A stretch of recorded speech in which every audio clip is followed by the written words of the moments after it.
এই ধরনের জিনজাতি নিয়ে অনেক ধরনের ঘটনা নিয়ে অনেক কথা রয়েছে। বিভিন্ন জায়গায় তাদের প্রমাণ সহ পাওয়া যায় যে তাদের যে কর্মকাণ্ডগুলো আছে এগুলো অনেকে অনেকভাবে ব্যাখ্যা করে থাকে।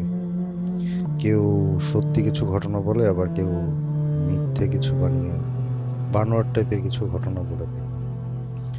তবে এরকম কিছু প্রমাণ পাওয়া গিয়েছে যে জিনজাতি পৃথিবীতে রয়েছে, এবং জিনজাতি মানুষের চলাচল করা বিভিন্ন জায়গায় তারা থাকে, এবং এদের কিছু নির্দিষ্ট জায়গা রয়েছে।